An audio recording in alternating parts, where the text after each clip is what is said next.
As I was talking to you before we started recording, um, the episode prior to yours with Nick Troina he was making a really strong case for ranked choice voting, and I pushed back on a number of things, and I got to admit he had pretty good answers for my concerns, which I think I share a lot of the concerns that you have. But he did make a good case, and I try to be open to good cases. Sometimes too, you just got to see how this works out in practice, which you have seen, of course, in Alaska. And you don't seem to like it very much, do you?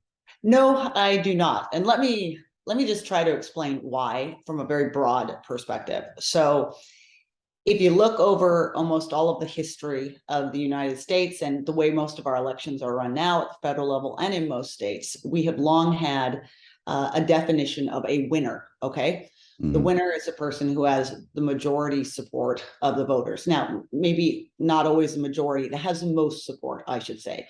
Often it's a majority, sometimes it's a plurality, but that's the winner. And that's what we think of as the winner.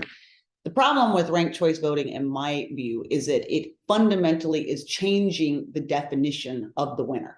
Okay. The winner is now not the person who has the most voters' support, but rather the winner is the person who is most acceptable to the most number of people. All right. And if that is what you really want, that's one thing. I don't think that most Americans understand that is what this system does, though. So that's my mechanical kind of ideological problem. Now, let me just add my political issue. If you look at who is pushing this most, it's almost all groups that are center or center left, liberal outfits. Now, ask yourself when they say, and they're very open about this, that they want a consensus candidate, that they want a more moderate candidate. If you're a liberal, what's your definition of a more consensus moderate candidate? Someone who is not conservative. And that is why you are now seeing groups push this very hard in conservative states. And it's how, in a place like Alaska, where Donald Trump won by 10 points, you have a Democratic congressperson who just got Mm-hmm. elected. Well, I want to ask you about what the next election will look like with her, but something you said stuck out to me, that what you said, that what the outcome tends to be was the most acceptable candidate to the most amount of people, which you got to admit, a lot of Americans would hear that and be like, yeah, exactly, that's what I want. Yeah, I don't know that most Americans do want that though. Do you want the mushy middle candidate? Do you want the one that just because you couldn't get the person you really want is just your second or third choice? Because that's the way this ballot system is set up to do. It forces you, if you want to be part of it, you put your first choice down, the person you're really excited about. But then you say, well, if I really can't have that person, Mm-hmm. I guess this is my second choice, or I guess this is my third choice. And the whole system is designed to penalize those that are the first choice votes. And in fact, to reward people who are second or third on everyone's list. Yeah. Yeah, but I mean, well, as far as what would people say, look, I mean, the people who show up to Republican Party meetings, anytime I put on a political event, the people who actually show up to those things, Mm-hmm. they eat, sleep, and breathe politics for the most part. They would absolutely say no, they do not want the mushy candidate, right? That's like it makes them crazy to even think of it. So yes, you're right about them, but a lot of other people who don't necessarily show up to those meetings, but I meet in every other walk of life, say exactly that, right? They almost use those words exactly. Like, I just want somebody who kind of compromise and see both sides and et cetera. And even I tell them, I'm like, well, I'm not that person for you. just just Right. to be clear. And they're like, well, I like you. And I'm like, and so my way of convincing them is, what you like about me maybe is my tone, and maybe that's what you're looking for. And because you mentioned again before we started recording, like, this is, maybe we all agree on the problem, but maybe this structural change, you argue, is not, it's not quite the solution to the problem that we all agree on, which Right. is So maybe a sense of, maybe a lack of decency in politics. yeah, I mean, this is my problem is it's a wholesale transformation of a voting system. Okay. And again, fundamentally shifting what we're doing. What in my mind is actually a solution, and that's what we're imposing as a solution to fundamentally is a cultural and societal problem.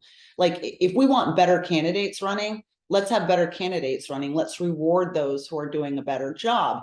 You know, one of the problems with this, and I can just tell you, you say a lot of people really like this. I can promise you that the majority of Alaskans are not thrilled with what just happened in this election, because if you look at the system, again, this is a state went 10 points for Donald Trump. Okay. And if you look at the first round of voting in our special election, there were 2 Republicans on the ballot and 1 Democrat.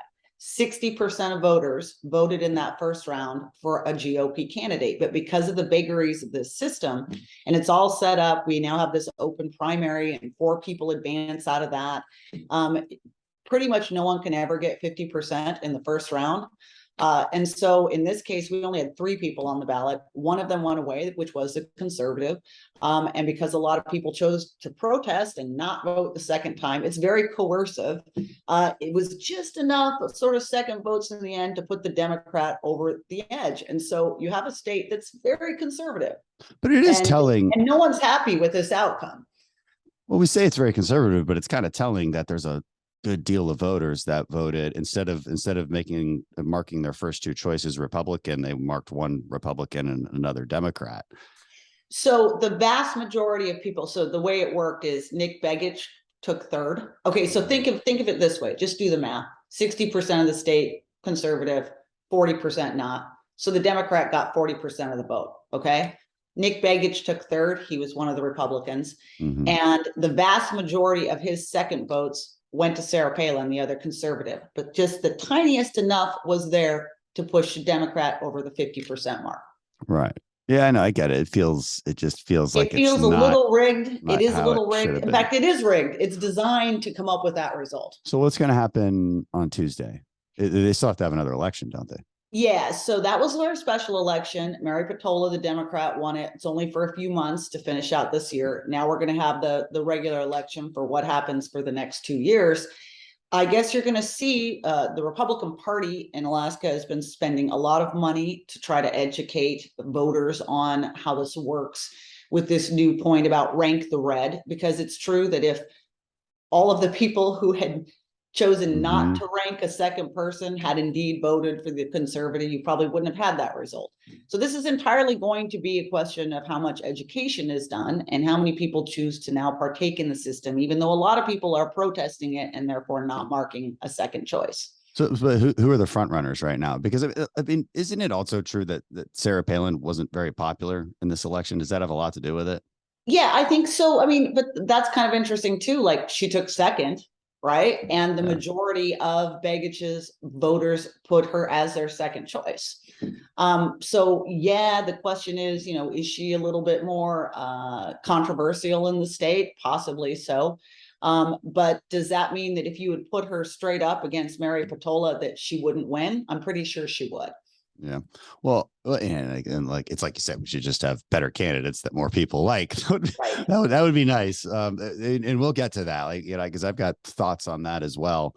But I am just legitimately curious so who are currently the front runners in this for Tuesday's election? Like what do you think will happen? It's the same crew of people. Same crew. Okay. Yeah, it's the same crew. So we're just doing a repeat. It was pretty much the same thing happened, although this time there was the first time around, one of the candidates who advanced from the primary withdrew, and the Board of Elections said you couldn't have a replacement. Now we've had a new round, and again someone withdrew, but they did allow, so there's like another sort of conservative on the ballot as well too. We'll see if that sort of makes some sort of difference, but it's pretty much it's again Patola, Sarah Palin, and Nick Begich Jr.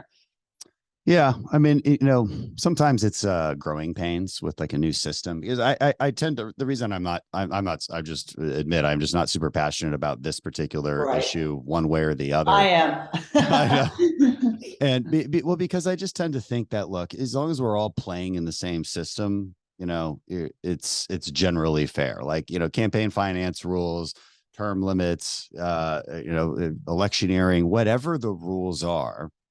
if we're all playing by them, we're playing by them.